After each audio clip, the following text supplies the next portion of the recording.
Every day is a good day for simplified cooking and simplified meals, but I am keeping things extra simple because I have a cold. So today I am making 3 meals out of 1 chicken. Once a week, I make a whole chicken and I use that chicken to create a variety of meals. And usually, the way I like to think about this is using the chicken for a dinner, using the chicken for a soup, and then also using some of the chicken for a side. Now, depending on how big the chicken is that you get, or maybe you're cooking 2 if you have a larger family, you can stretch it out even more than that. But I have a family of 3, so that works really well for us. To really simplify and speed up the process, I am pressure cooking a chicken because it only takes about 25 minutes in the pressure cooker, but you can use a rotisserie chicken, roasted chicken, slow cooked, whatever you want.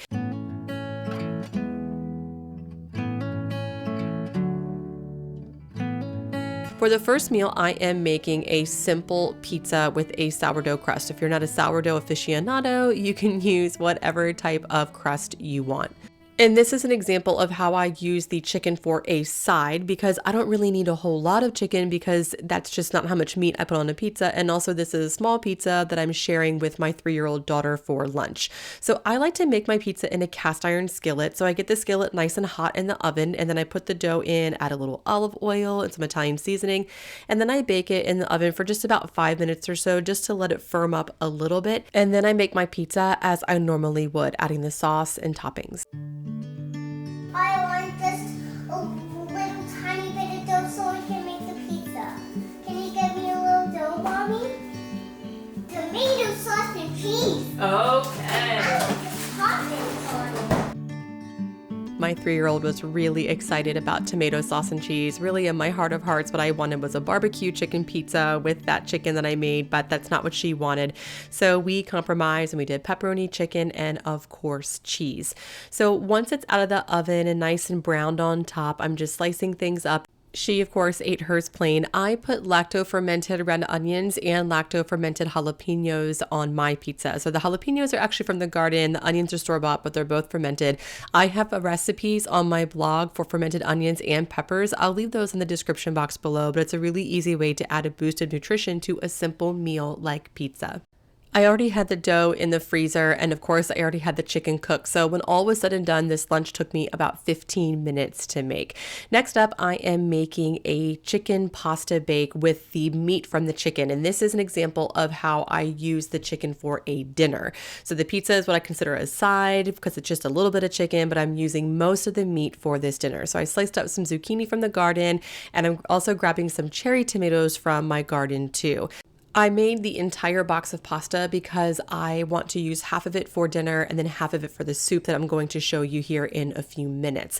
But before I get to the pasta part, I am just getting the cherry tomatoes ready because I'm putting them in a hot cast iron skillet and I like to char them just a little bit to add flavor. So once they're in there, I just kind of let them sit on one side for a couple of minutes and start to char a little bit, and then I'll move them around just a little bit so they can char in another spot. But what I don't want is for them to burn necessarily. So once they char, I'm adding in the zucchini and I'm just lightly sauteing that. I really don't like overcooked zucchini, and I'm also trying to not overcook those tomatoes so they want them to stay intact.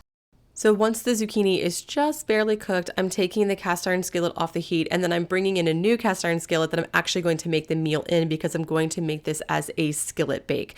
So first I'm making a bechamel sauce, which is equal parts butter and flour. I use 2 tablespoons of butter and 2 tablespoons of flour, and then I'm stirring in about 1.5 cups of warm milk. And I've said this before on YouTube, warm milk, in my experience, is a game changer for a really creamy and smooth bechamel.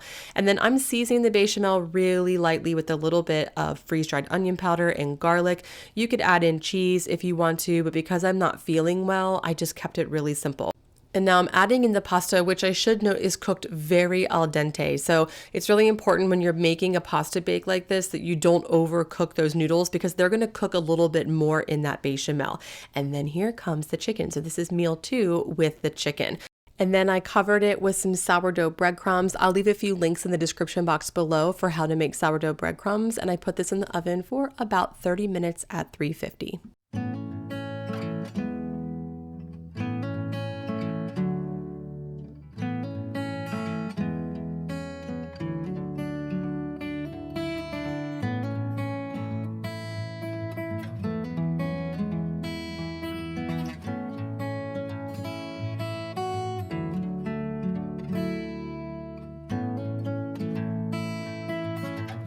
And last but not least, on stretching a chicken into 3 meals is a soup. And I've talked a lot about chicken bone broth on YouTube because I make a bone broth about once a week.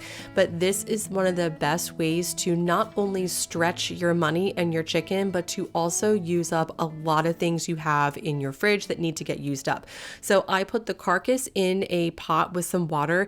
Then I had a bowl of vegetables that I actually cooked for dinner a few nights before, but once I got sick, I actually never got back to the leftovers. So I put those vegetables and any other scraps that I had in the fridge right into that pot, and I let it simmer for a couple of hours.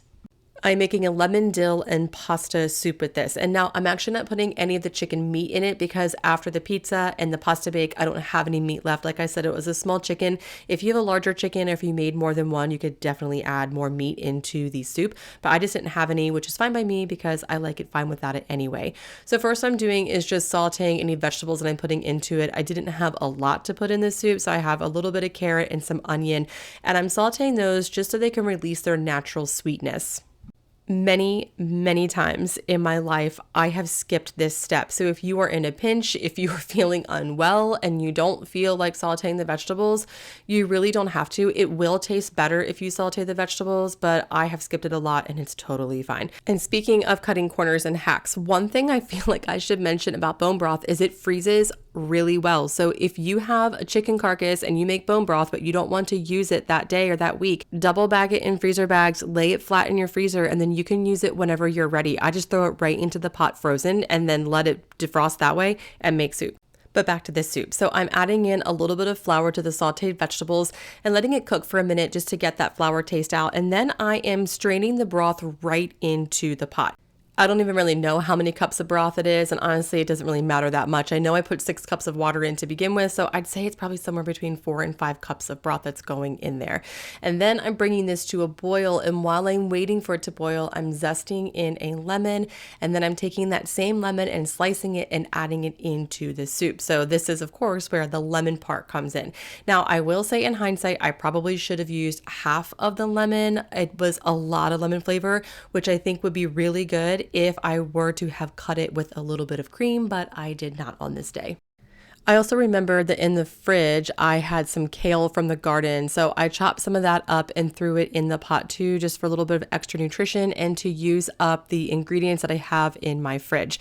So the nice thing about when you're stretching a chicken, it kind of inspires you to stretch out all of your other ingredients too. So using one chicken for 3 meals can really turn into a budget-friendly, clean-out menu. And I didn't buy anything else for these meals. So I'm using only the chicken and what I already had in my pantry and my fridge. And these were all really fast to make. The woman who did my nails about a week ago told me that she doesn't cook anything that takes more than 30 minutes. Once the chicken is made, which if you use a pressure cooker will take under 30 minutes, you can make all of this and more in 30 minutes or less. I do keep my pantry, my fridge, and my freezer stocked with a lot of scratch-made ingredients like frozen pizza dough and sourdough breadcrumbs and fermented vegetables. So of course that makes my meals a little bit different than what yours might be. But even that, I hope, is a point of inspiration that in the moments of time where you can make some scratch-made ingredients and pantry items, make them, make some extra and keep them around. So when you're in a pinch, when you have one chicken and you want to make 3 meals, you have what you need and it's ready to go. I hope that this has inspired you to think of ways that you can simplify your cooking with one chicken. Use up the things that you have. Of course, the things that I have in my pantry, my fridge are different than what you have. But when you make one chicken and you stretch it out and think about it creatively, you can make a lot of meals with that. Thanks so much for stopping by today and listening to my really nasal voice. I hope you are doing well and I hope you're feeling well, and I will see you again next time.